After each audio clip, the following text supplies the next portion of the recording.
Editorial director India news Alok Mehta जी हमारे साथ मौजूद हैं। मेजर जनरल रिटायर्ड एजीबी जैनी साहब हमारे साथ मौजूद हैं, जो कि डिफेंस एक्सपर्ट हैं। सबसे पहले मैं आलोक जी के पास चलूंगा और जानने की कोशिश करूंगा।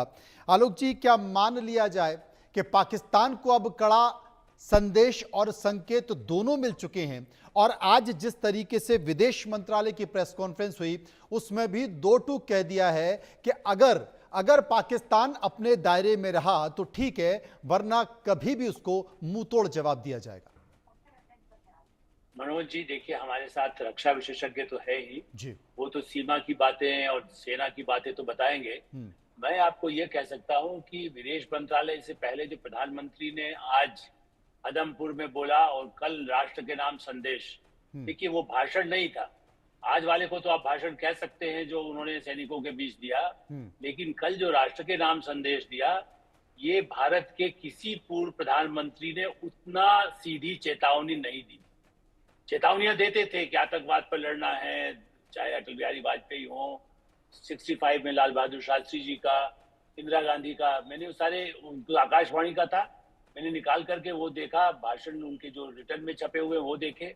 तो इसलिए मैं कह सकता हूँ, प्रामाणिक ढंग से कोई भी देख सकता है, हम और आप जी। जो चर्चा कर रहे हैं, हम्म। ये जितना चेतावनी दी गई है, ये इसी बात की निशानी है कि अब भारत वो भारत नहीं है जो 2000 तक भी था। अब ये भारत पिछले 10 वर्षों में, 15 वर्षों में हमारी सेना और हमारे पूरी सारी जो शक्ति है, पॉलिटिकल विल, और ये दोनों मिलकर कश्मीर और आतंकवाद, यदि कोई बात हो सकती है तो उस पर। और दूसरा, जैसा आज अभी आपने रिपोर्ट में दिखाया, अखनूर में मान लो उनके आ रहे हैं, ये उनके यहाँ एक तो अंदर से सारा बेचैनी है। उनके ही कई ऐसे गुट है, सेना का या सरकार का नियंत्रण क्या कहे, हम्म। जब पूरी सेना ही आतंकियों की बनी हुई थी। उसके जो गुट है वो आपस में भी लड़ने को अब लग रहा है कि अस्तित्व मुनीर का ही खतरे में है, जब खतरे में प्रधानमंत्री का ही बुद्धि खतरे में है, क्योंकि बलूचिस्तान से लेके सिंध से लेके पंजाब में उसी स्थिति में उनके लोग कभी कुछ गड़बड़ करेंगे तो अब उनका नाश। प्रधानमंत्री ने शब्द इस्तेमाल किया है कि यदि ये होगा तो आतंकवाद खत्म होगा, यदि करेंगे हम, और नहीं तो खुद पाकिस्तान ही खत्म हो जाएगा। हम्म। इससे बड़ा संदेश, बल्कि मैं तो कहूंगा किसी डेमोक्रेटिक कंट्री ने, माने यदि आप ये कहें कि कोई ऐसा नहीं है जिसने ऐसी बातें कभी कही हो, जो इतने पड़ोसी देश हो, विश्व युद्ध की बात छोड़ दिए, जर्मनी, फ्रांस या आज अमेरिका भी ऐसी बातें ये कहने की स्थिति में, आतंकवाद पर तो वो बोल भी नहीं रहे।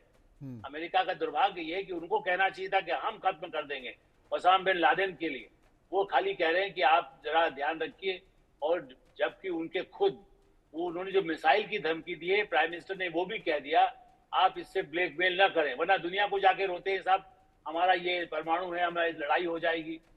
भारत उन्हीं के ही खेत में ही उनको मारने की क्षमता रखता है। हम्म। और इसलिए मेरा ऐसा मानना है कि ये पॉलिटिकल संदेश न केवल पाकिस्तान के लिए, दुनिया के लिए है कि अब पाकिस्तान बाज आएगा, वरना वो अपने ही कर्मों के कारण खत्म होगा। जी। भारत तो शांति की बात कहता रहता है और करता रहेगा। जी। मेरे साथ एसबी सिंह जी मौजूद हैं, मैं उनके पास चलूंगा। SB Singh ji, cease fire हो चुका है, दोनों तरफ से बात हो चुकी है और ये प्रतिबद्धता भी जाहिर की जा चुकी है कि दोनों तरफ से एक भी गोली नहीं चली जाएगी। भारत ने अपनी तरफ से अब तक ऐसा कोई संदेश और संकेत नहीं दिया, लेकिन पाकिस्तान की ओर से सोमवार को भी सामा, पठानकोट, जालंधर और राजस्थान के बाड़मेर में ड्रोन्स दिखाई दिए।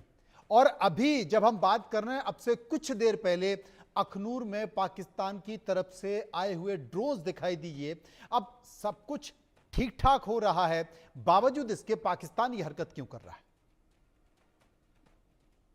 देखें, पाकिस्तान के साथ कोई चीज नॉर्मल नहीं रहेगी, ना हो सकती है, ना रही और ना आगे रहेगी। जी। ये भारतवासी को, हमारी लीडरशिप को बिल्कुल इसका मद्देनजर रहना चाहिए। हम्म। देखें, जब से सीज फायर डिक्लेयर हुई है वो हमेशा उसको वायलेट करते आए हैं, हम्म। हर रात को करते आए हैं। आज रात को फिर से किया है। कल रात को जब प्रधानमंत्री की स्पीच खत्म हुई थी, उसी वक्त, उसी बाद उन्होंने ड्रोन्स को हमारी एयर वॉल्यूशन करके आए। हम्म। और आज जब प्रधानमंत्री ने फिर से ये आदमपुर में जवानों के साथ, हमारे एयरफोर्स के जवानों के साथ मेल मिलाप किया, उनको एड्रेस किया, उनका मनोबल बढ़ाया, फिर उन्होंने एक्शन किया है। और आज का दिन दिन के समय शोपियां में 3 टेररिस्ट मारे गए हैं। तो ये हमारे जो लफ्जों में और जो ग्राउंड एक्शन है उसमें एक गैप है। वो गैप कौन भरेगा? वो कौन भरेगा गैप? हमारी एयर वायलेशन कर रहे हैं वो, और अभी टेररिस्ट एक्शन हुआ है, और हमने बोला है कि कोई टेररिस्ट एक्शन होता है तो एक्ट ऑफ वॉर है। तो इसका क्या नजरिया है? देशवासी अभी क्या समझेंगे, और हमारी सरकार क्या इसको सोच रही है कि पाकिस्तान हमें टेस्टिंग द वाटर्स बोलते हैं, वही करी जा रहा है कि बातें हैं, लफ्ज हैं, पर वो देखना चाहते हैं कि क्या करेंगे हम। उन्होंने तो घुटने टेक लिए थे, घुटने टेकने के बाद उनको ऑक्सीजन मिल गई है। अभी ऑक्सीजन मिल गई है तो हमारे को कुछ करना चाहिए। और देखें, ये जो पॉज या सीज फायर जो भी हम बोले, ये बहुत खतरनाक होता है, खास करके पाकिस्तानी जो हैं, पाकिस्तान मुल्क जो उनके हैं रूलर्स, बहुत खतरनाक है देश के लिए। इनकी नस्ल ऐसी है, इनको कोई ट्रस्ट ना करे। ये टेररिज्म कभी खत्म नहीं होने देंगे। कैसे खत्म करेंगे? जब इनको मार पीट पड़ती रहेगी, जैसे अभी एक दिन ही पड़ी थी और तीसरे दिन जाके दोबारा पड़ी थी, इसलिए घुटनों में आए।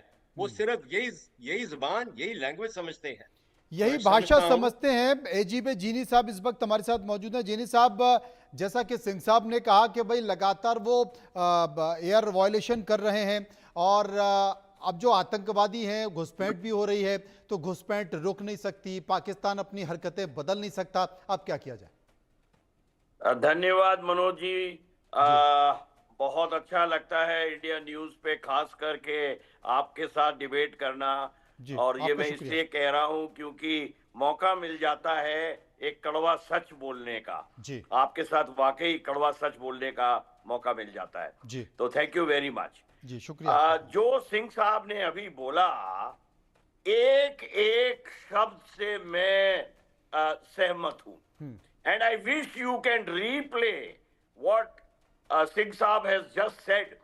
Every word नपा तोला बिल्कुल 100% 100% सही बोला सिंह साहब ने। क्यों? क्योंकि ऐसा एक कहावत होती है कि कुत्ते की दुम को अगर आप एक पाइप में डाल दो, अगर आप 10 साल भी वो पाइप में डाल के आप निकालोगे तो कुत्ते की दुम जो है वो टेढ़ी ही निकलेगी। There is a total deficit of trust with Pakistan, Manoj. There is a total deficit, तो मैं बहुत शरीफ वर्ड यूज कर रहा हूं। There is no trust. There is no trust. अरे इतनी मार खाने के बाद, इतनी पिटाई होने के बाद, घुटने टेकने के बाद, दुनिया में गिड़गिड़ाने के बाद, आपने जो सीज फायर हमसे एक जबरदस्ती मैं कहूंगा मंजूर करा लिया, उसके बाद ये हरकत कर रहे हैं। शोपिया में 3 आदमी आज भेज दिए।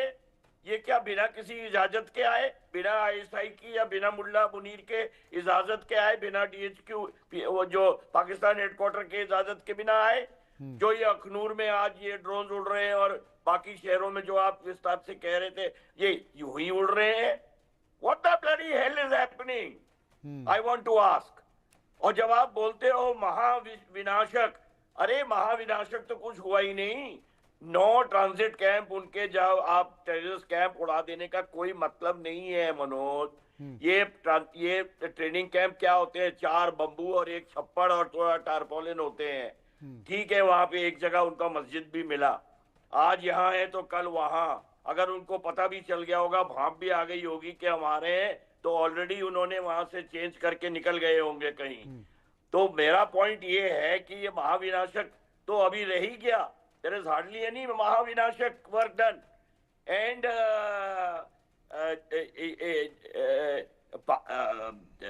जब आप ये कहते हो कि तीसरे पक्ष का हम दखल अंदाज नहीं करेंगे तीसरे पक्ष का, अरे भैया तीसरे पक्ष का तो हो ही गया।